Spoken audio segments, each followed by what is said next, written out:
Have you ever stared into the dark and felt like something was staring back? Maybe you've heard stories, old legends, monsters from childhood, creatures too strange to be real. But what if they weren't just stories? What if the things we feared as kids once walked this earth? In this video, we're diving into 7 mythical creatures that might have been more than just myth. From frozen giants in the Himalayas to ancient sea beasts buried beneath our feet. These legends could still have a pulse, and at the very end, you'll meet the one monster even the gods feared. A beast so powerful they chained it to stop the end of the world. Because not all monsters hide in shadows.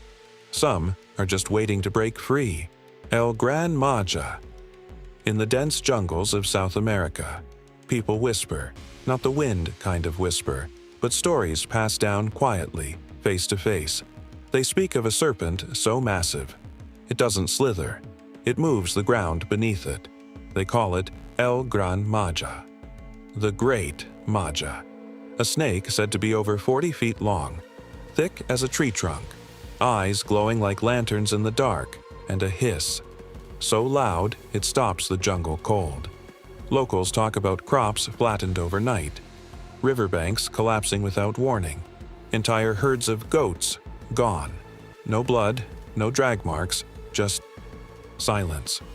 Scientists laughed at first, probably a big anaconda, they said. Jungle tricks. Nothing more. But then came the footage.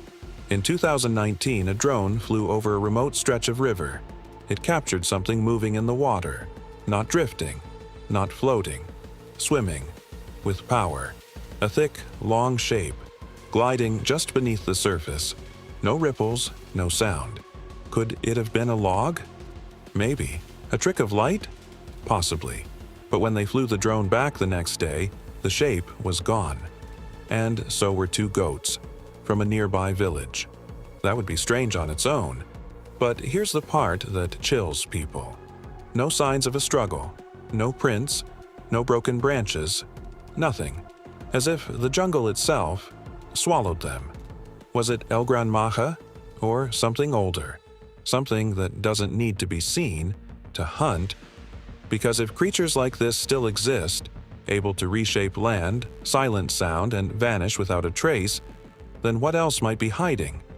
In places we were never meant to go. The Yeti. They call it the abominable snowman. But in the frozen peaks of the Himalayas, he's known by another name. The Yeti. A creature that walks like a man, but isn't one. Up where the air turns thin and sound itself feels frozen, villagers whisper of something watching, something massive, covered in white fur, leaving behind footprints twice the size of your hand. For decades, explorers chased those tracks. Some found tufts of strange hair caught in bark. Others heard deep guttural howls echoing through the snow. Skeptics rolled their eyes. Bears, they said. Hoaxes. Misidentification. But then came 2019. The Indian Army made an announcement. Quiet, but real. While patrolling near Makalu Base Camp, they found a trail of prints, 32 inches long, and bipedal. No known animal matched them. No hoaxer could have faked them at that altitude. Was it a stunt? Maybe. But the locals didn't flinch. To them, the Yeti isn't myth. He's a warning, a guardian of the mountains, seen only when something is about to go wrong. Still think it's all folklore? Then consider this. Almost every ancient culture that lived near snowy peaks told of something tall, something watching, something waiting. So maybe the Yeti was never alone.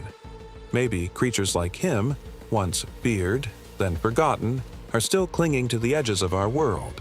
And if some monsters walk through snow, others were said to fly. The griffin in ancient Persia and Greece. They spoke of a predator unlike any other. The body of a lion, the wings and beak of an eagle. They called it the griffin. Said to guard treasure buried in the mountains. Said to strike from the sky. And for centuries, it was carved in stone, etched into armor, and passed down through legend. But was it just imagination, or was something buried beneath the myth? In the 1990s, archaeologists digging in Central Asia unearthed something strange: massive fossilized skulls. Beaked, bird-like, but not birds. They belong to a creature called Protoceratops, a dinosaur with a parrot-like snout, a wide neck frill, and 4 legs, like a lion. To a nomadic gold hunter in 700 BC, stumbling across those bones in the desert, it must have looked like proof: a half-lion, half-eagle beast, fossilized mid-prow. And here's the twist: the very regions where griffin myths were strongest, the Gobi Desert, Scythia, the Altai Mountains, are the same places these fossils were found. Coincidence? Or did ancient eyes interpret bones as monsters? Even modern paleontologists believe there's a link, so maybe the griffin never flew. But its skeleton told a story, one that humans turned into something fierce, divine, and unforgettable. And speaking of bones, some weren't just mistaken for monsters. Some were mistaken for people. The Cyclops' one eye, a towering frame, a face that looked almost human, but not quite. The Cyclops, a monster that haunted Greek mythology for centuries. Odysseus faced one in the Odyssey.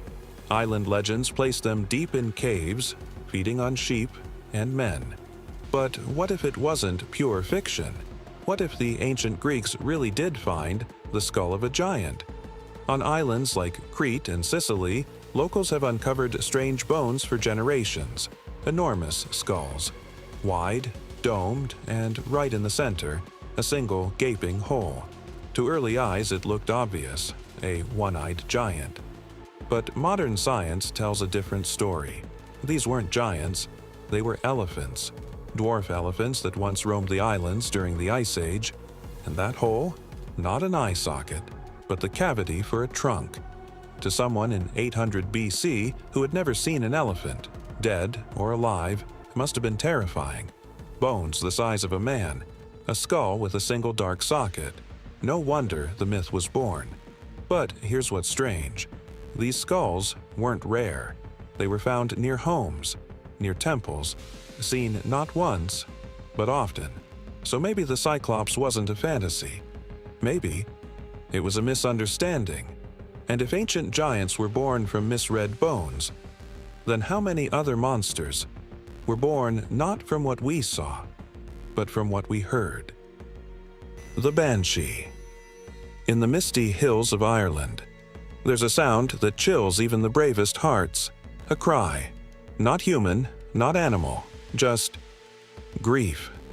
Locals say it's the banshee, a spirit woman with long silver hair and hollow eyes who wails in the night before death strikes a family.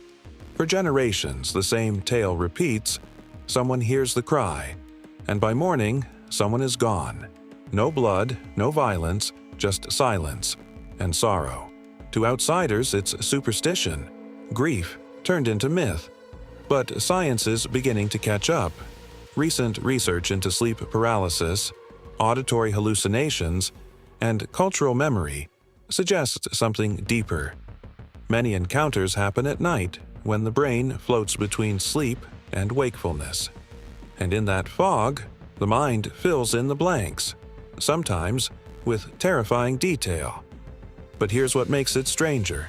Across Europe, and even parts of the US, people of Irish descent still report the same thing: a woman's wail. No source, just sound and dread. Skeptics blame the wind, foxes, distant machinery, but the timing, it always cuts deep, because the cry comes before the loss, always. So maybe the banshee isn't a ghost, not a demon. Maybe she's something else entirely. Not a monster, but a memory, a warning, passed down through bloodlines. And whether she's real or imagined, one thing remains. When the banshee cries, someone listens. And from the mournful shadows of Celtic hills, we plunge into the depths of something far darker, something not just mourned, but feared: Cthulhu. In 1928, writer H.P. Lovecraft described a creature so vast, so alien, that just knowing it existed could drive a person insane. He called it Cthulhu, a sleeping god beneath the waves, tentacled face, towering wings, a form that broke logic, reason, and reality itself. To most, it was fiction, cosmic horror. But Lovecraft always insisted. His stories weren't invention, they were warnings. And strangely, he wasn't alone. Ancient Sumerian tablets speak of Tiamat, a chaos serpent from the sea. In Polynesia, they feared Tangaroa, a god lurking beneath the tides. Even the Bible whispers of Leviathan, a monstrous force from the deep, waiting to rise. Patterns repeat, civilizations separated by oceans, all pointing in the same direction, down. And here's where it gets unsettling. In 1997, the U.S. National Oceanic and Atmospheric Administration recorded a sound in the South Pacific, a low, powerful roar that echoed across 5,000 kilometers of water. They called it the bloop. At first, scientists thought, maybe shifting ice, maybe geology, but the frequency, organic, living, and the volume. No known creature could make it, none that we've discovered at least. To this day, the bloop has never been fully explained, and it came from the exact coordinates Lovecraft gave for Cthulhu's underwater prison, the sunken city of Urlier. Coincidence? Or did fiction simply get too close to truth? Because if something ancient lies sleeping beneath the waves, something enormous, something that dreams, then what happens when it wakes? And just when you think that's the end of it, one last monster is still waiting. And this one doesn't haunt your dreams. It ends them. Fenrir. In the frozen heart of Norse mythology, there is a name so feared, the gods chained it before it could grow. Fenrir, a wolf, born of chaos, son of Loki, the trickster god. But there was nothing funny about him. They said his jaws could swallow the sun. His howl would signal the end of the world. Ragnarok, the final battle. To the Vikings, Fenrir wasn't just a monster. He was inevitable, destined to break free, to tear Odin, the All-Father, limb from limb. And when that happened, the sky would split. For centuries, the story was seen as symbolic, a myth, a metaphor. But wolves did once walk among us. Wolves, the size of horses, dire wolves, roaming Ice Age Europe and the Americas. Their bones, found beside our earliest ancestors. And here's the unsettling part. The Norse weren't writing from the safety of a library. They lived with these animals. They found the bones, they heard the howls, they stared into glowing eyes just beyond the tree line, and they imagined a god killer.